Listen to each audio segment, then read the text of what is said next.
Welcome to Bat Therapy, mental health through the lens of comics and film. Be a fly on the wall or a bat in the cave, listening in on a friendship built out of a love for talking Batman, comics, and the everyday struggle to achieve mental health and happiness. We're your hosts, clinical psychologist Dr. Emilia Brown and educator and comic aficionado Keaton Hopkins. Don't forget to follow us on YouTube and social media and find our Patreon at patreon.com/battherapy. This podcast is about providing education and understanding and is not a replacement for mental health treatment or support. If you're needing help, go to bat-therapy.com for resources. All right, so Psychology Spotlight. Today's an interesting one for me. I'm balancing on a tightrope that I don't often have to balance on today. So there you go, Daredevil. We'll see how it goes. So last time we talked about lawyer vigilantes. We talked about She-Hulk. We talked about Daredevil. Mm-hmm. And the timing was just very interesting because we have She-Hulk who really loves and believes in the law, and then just like things fall out where she just ends up needing to be a vigilante or a superhero, versus Daredevil who like does the law thing, and he seems to really love the law and want to utilize it, but let's be fair, he's wanted to beat up people his entire life. Right. So what just felt very timely about all of that is we actually are in a time in the United States where there's a lot of things going on that are making it very difficult to do psychology work. And this is something that I don't know. I don't know the best way to introduce this. The tricky thing is that there's a lot related to mental health, public health, healthcare in general, that harm has already happened over the past few weeks, and it's threatened in a lot of ways over the long term. And unfortunately, in a lot of ways, it's seen as a political dynamic, when really there are just fundamental things about how research and clinical care and other things work that have been ripped away very suddenly. And so I wanted to spend some time today just talking about how does this vigilantism look in psychology right now? Because we do essentially, last time I think I alluded to this, I kind of feel like She-Hulk. I believe in doing the stuff and doing it within the system. And then you get these situations plopped down in front of you, and what do? Because it's coming up against the very thing that you're working toward. So, so that's what I wanted to talk about. So some of the things that I am in particular thinking about, it's funny because I keep having this image where I keep thinking to that scene in The Dark Knight where the Joker is dressed as a nurse. I mean, he's obviously not a nurse, but he's dressed like one, and he's like bumbling through the hospital, and he eventually like blows everything to smithereens, right? It's just like utter chaos. And I keep thinking to that because it's essentially you've got these things coming in looking like it's supposed to be there, but really completely throwing everything into chaos. We have multiple executive orders that actually go directly against what psychology is striving toward in a lot of what we're doing. We're trying to improve our healthcare equity, which means we're essentially there are differences in terms of efficacy and effectiveness. There are differences in terms of rates of different diagnoses. There are differences in engagement in treatments, how well treatments work, etc., dependent on different factors a person might have about themselves.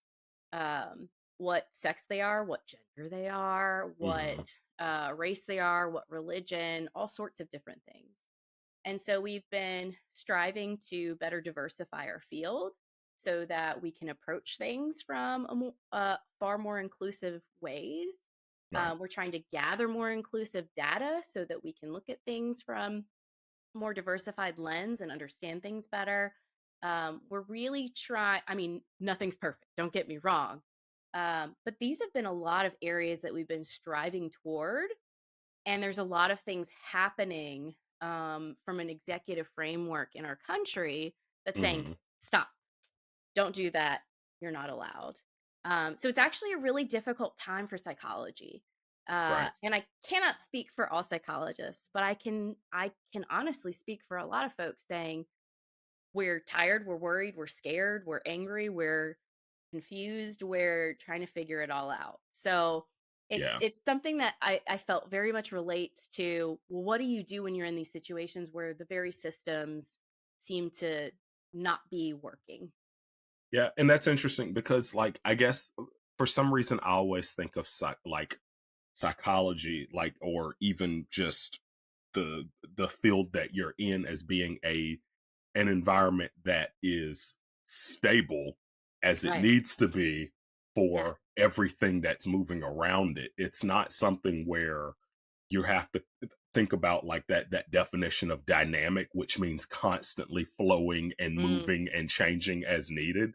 And now we're in a very it seems like we're just in a very unique situation where every day different things are being thrown at your field yeah. now, where you're having to deal with whether it's like, oh, they're just not going to fund this anymore, or, oh, this isn't real anymore, or, oh, we're not going to recognize this anymore. And you have so many people that need that or rely on that. Yeah. And So it, if you yeah. slow these things down, we have removal of publicly available data from the CDC. That was a huge hit to not just psychologists, to be clear, Mhm. but a large swatch of scientists, including psychologists. Um, some of that information has been returned. Some of it has changed. Some of it's not back yet. And so there's been large removal of data and other content and information that was done unannounced. People did think it was going to happen. They didn't know what and when and how much. Um, but unfortunately, people suspected this might happen. But it wasn't like announced, hey, we're going to remove these things and make sure that you download what you need and da da. Keep in mind that this data is necessary for us to understand all sorts of different things. We track things over time. And if you take chunks of data away, you're destroying our ability to do what we call longitudinal data, being able to look at things across time, which is so helpful and important. And we're losing these chunks of time or these chunks of different populations that, even if we don't measure them, they're still there. It's sort of like uh, there were times where we didn't look at men versus women or different races versus each other or different, just because we weren't looking at those differences didn't mean that there weren't differences there. And Right. so, yeah, so we have removal of information that people need to do their jobs. We have removal of funding, which keeps getting frozen and not frozen, and confusion there. But funding is a huge thing. Right now, there's a lot of concern about changes to NIH that are supposedly going to happen that could really harm a lot of research that happens in terms of developing treatments and whatnot. And yeah, there's also statements about what you can say or can't say. And actually, people working for the CDC were supposed to remove articles that they'd submitted if it fell under some of this criteria. Now, falling on the vigilante side of things, one of the things that popped up is, so like the BMJ, so previously the British Medical Journal, they actually released something. They had an opinion article. It was titled "Medical Journal Editors Must Resist CDC Order and Anti-Gender Ideology." And so essentially, we're not going to retract articles on demand because the author is requesting it based on so-called, they quote, so-called banned words. Hmm.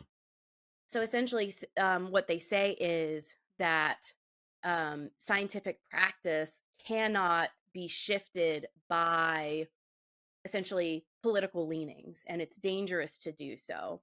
But are these clashes. And so when a lot of research is happening through federal funding and other things, and it has to be skewed in certain ways, how is that going to affect things? So there's a lot of different things going on. Then there's the DEI stuff. So how does that factor in? Um, there's a lot of things in question and in flux. Um, yeah, it's a in some ways it feels like a She-Hulk Daredevil kind of world where you're like you said, you think of it as this very stable foundation, but honestly, everything's more dynamic than I think we Yeah. give it credit for. Yeah. And this is just a reminder that as much as we want science and as much as we want healthcare treatment and services to happen in a vacuum and Hmm. it will be provided and done in certain ways no matter what, even though we want it to be that way, we have to be real and say, hey, it's not in a vacuum. There are That's a all good, these other yeah. factors that are confounding variables, are going to affect it. Even without all of this stuff, there are other things that impact. I mean, Yeah. find a psychologist, find a therapist who doesn't have at least 10 complaints about how our healthcare system is set up, for example. So Before all of this, even. before, yeah, exactly. 5 years ago, Yeah. ask them their complaints. So this is not to say that there's one thing that is really impacting these things. I think it's just it's a really big shakeup, and it's a really big reminder that yeah, these things don't happen in a vacuum. And what are you going to do about it? Yeah. So I did want to hit on I mean, you could think of it as standing your ground and holding to the morals of the different professions, right? Because different professions and different things are coming from different places, and so they're Right. going to clash at certain points. And how do you make sure that we maintain the science and the mental health resources and everything? Right. In some ways, I think some of this is kind of like vigilantism in that Yeah. we're being told by what we usually see as okay, here's what upholds the structure, the foundation of what we have and how we live, and it's telling us to completely flip things on its head and go against our literally our ethical codes for our Right. profession. And so what do we do with that? So I did want to hit on some things just so people know like what are psychologists doing out there? What kind of She-Hulky and Daredevil-y thing? More She-Hulky than Daredevil, really, but what things are going on out there to try and preserve mental health resources and research and all of that stuff. Yeah. And well, and it's interesting how it's kind of like trickling down, because I think a lot of this is happening right now because the checks and balances that normally keep things in place in the government aren't happening, and it's like it's shifting to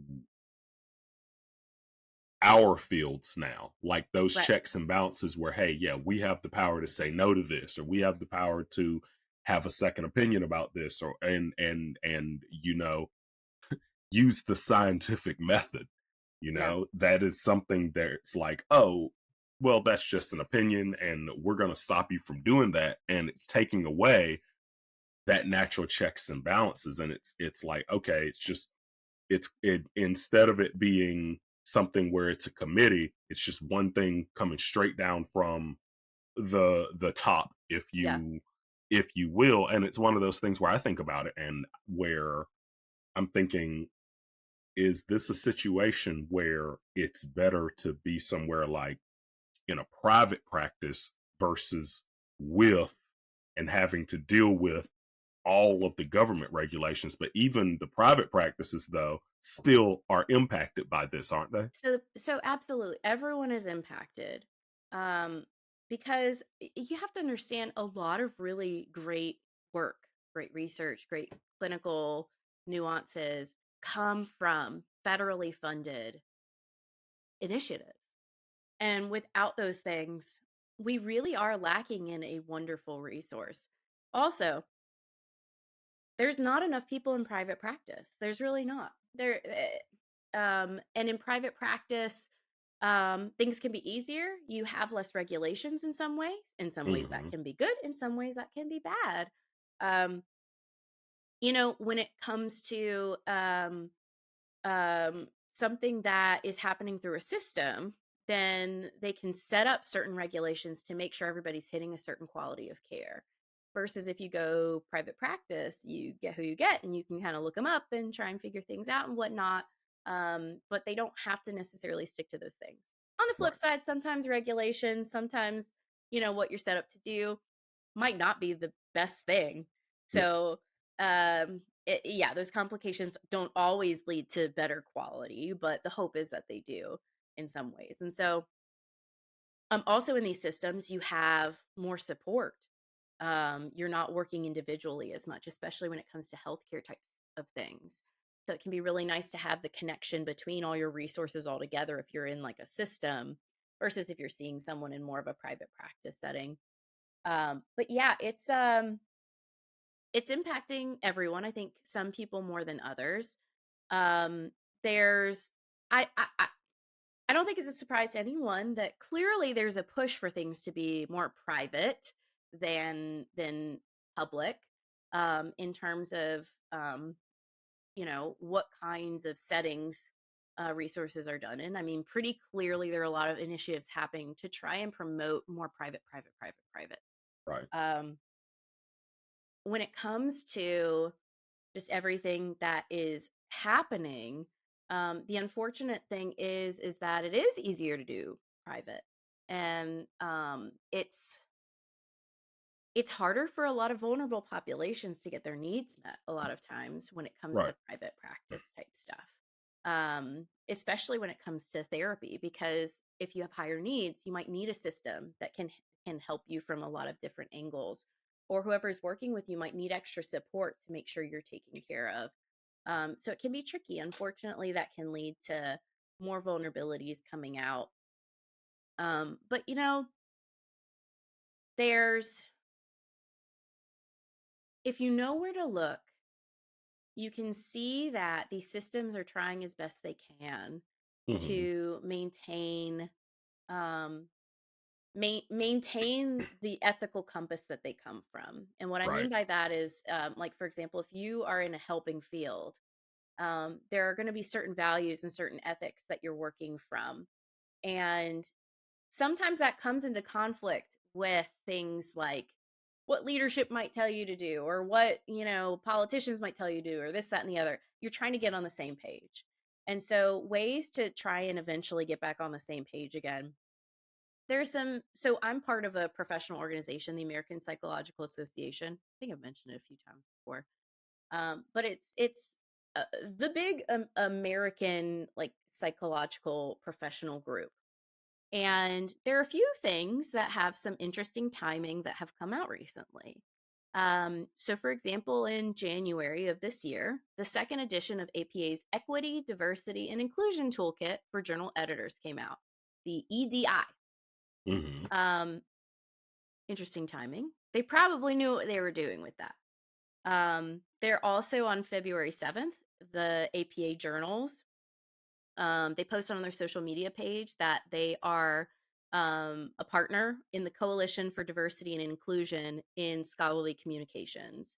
So essentially, this is trying to um, help create more inclusive, better diversified scholarly articles, practices, etc. Hmm. They announced this February 7th, right? There are these things that if you're paying attention, but you don't always know where to look, especially if you're not in these professions. But Right. if you know where to look, you can see things where they're throwing out their tidbits like, hey, we're these things Resisting. are we're these things are important to us still. Yeah. We're in a place where it's a little iffy and it's a little tricky, but hey, these things are still important. Or February 7th, the APA, they sent out a letter to APA members and psychologists. It's actually available online. So I feel comfortable reading bits of this out loud for us because it's not like just to me and other people in the profession. Right. But they said recent and proposed policy changes are creating significant challenges for psychologists across research, education, and practice. These changes are affecting your work in multiple ways, from the elimination of training positions and restricted access to federal datasets, to frozen clinical positions and reduced funding. Not only are these policy shifts affecting our work, they are having an impact on broader societal issues. For example, rollbacks of diversity initiatives are impeding our advances in greater health equity. These changes strike at the core of psychological science and practice, affecting not just your daily work, but the fundamental principles that guide our discipline. APA is committed to being a resource and support for you, our members, as you navigate these significant policy changes. We are closely monitoring developments and mobilizing our resources and relationships to protect the field and all those of you who serve through your work. We're here as your association to support you. And they talk a little bit about, not much, but the fact that they work with policymakers. They work across political lines. They have ways that they are connecting and a part of what's going on as best they can be. Right. And they say the issues we champion are human issues rooted in science and in the belief that all people deserve the opportunity to thrive. And whether we're working to protect scientific integrity, defend the essential role of psychological research and practice and policy, advocate for investments in mental health, or recognize the impact of your work with vulnerable populations, we bring scientific knowledge and a deep understanding of human experience to the table. And then they say, so if anyone listening, if you're a psychologist, they're also asking for help. They want to know how we're being impacted on the ground floor. They want people to be engaged and stay up to date on everything that's going on. If you have experience where you're an expert that might be able to say, help be an expert to the press, or help policymakers understand certain things better, then you can submit your name to their expert database. And you can also find out what are ways to advocate. So they've got like some they've got like a advocacy update thing that they're doing just to make sure people know, hey, practically speaking, what are things can I do in my local community? Mm-hmm. And APA is not the only ones doing this. We've got so many people doing great things. We had people doing datathons to save data. So the data that disappeared, some people saved as much as they could for months because they saw this coming. And then they posted it publicly in other spaces. Right. And they're reviewing the data that's out now to see what changes were made. Or there are people who are spamming all of the federal emails about reporting DEI and resigning for federal employees, et cetera, et cetera, et cetera. Or people making their 5 calls a day to their politicians. There are so many different ways that people are doing things. But unfortunately, the impacts are already being seen. I think in some ways,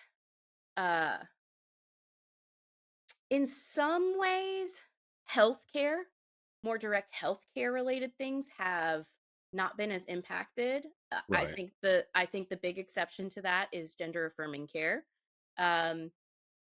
And I know I'm not saying that's a small exception, but so far that seems to be the largest area impacted in terms of direct healthcare related things. But there have been a lot of indirect impacts. So the freezing of positions and things. I know of places because of return to work stuff happening, because of freezes and whatnot. There are training positions to encourage the next generation that are not happening that usually would. Mm-hmm. I know of people who have left their jobs in protest because their system is forcing them to stop doing work that is how we're meant to provide inclusive work as psychologists. Right. I know people who don't know if they'll have a job within the next year or not, and what they'll be asked to change and what to do. There's a lot of unknowns and difficulties, but there's also a lot of people out here who are doing their best to try and make sure that we can still provide mental health care, provide the science behind things that we use for like psychology spotlights and other things, just like our She-Hulk and our Daredevil do. Yeah, just do the best you can. And I mean, I think that's what it's gonna take to get through this, is people pushing back or finding other routes or pursuing other methods, because with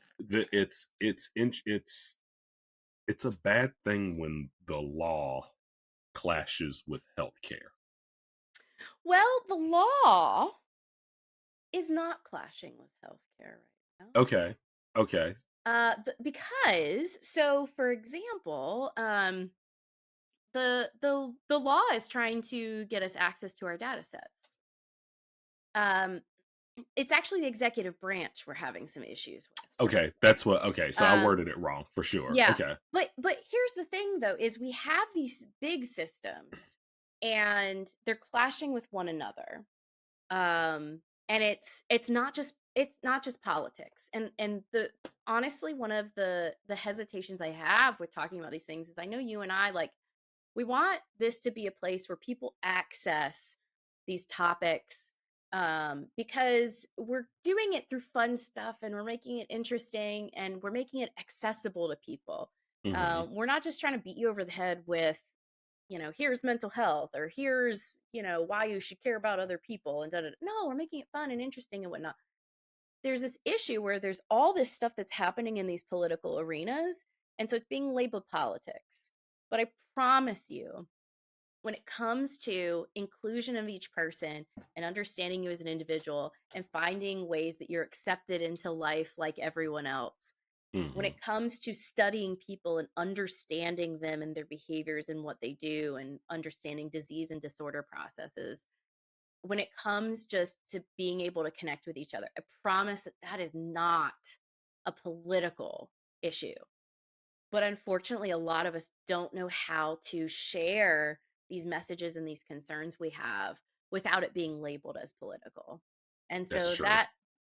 that's the crux of it. And that's why I wanted to share some of the things that psychology is thinking and feeling. And once again, I can't speak for all psychologists. Just Right. like, no one can speak for everyone of an identity they have. Right. But there are a lot of us trying to figure out, how do we make sure that psychology can still, we're always striving to make it the best version of itself as it can be. It's flawed. There's a Hmm. lot of ugly history back there with psychology, with mental health treatments, all these other Absolutely. things. And we're not going to ignore that that's there. But we are doing our best to try and make each day better. Right. And Make sure you don't unfortunately, go the other direction. exactly. Making sure we don't backtrack. Right. And right now, there are unfortunately certain policies and things that are being placed upon us that put us at a lot of risk of going in the wrong direction. And so I think it's important for people to just be aware of, unfortunately, some of these things. And for anyone who's aware and is scared or worried or whatnot, hopefully give a little bit of hope of the fact that, we promise we're paying attention, we're doing what we can. We appreciate other people doing what they can. There's really cool stuff lawyers are doing, there's really cool stuff scientists are doing, there's cool stuff like journals are doing. There's amazing stuff all over the place that Hmm. folks are doing to try and help. Right. And so it's one of those things where we all got to come together to make sure that we've got a good and bright future. And yeah, Yeah. one step at a time. Who knew? She-Hulk, here I am. Keep fighting the good fight. Keep fighting the good fight. Put it out on the podcast. You know what? This is my vigilantism, because, this is our way around. You know what? You don't have to get insurance to listen to our podcast. You don't have Yeah. to have a disorder to listen to our podcast.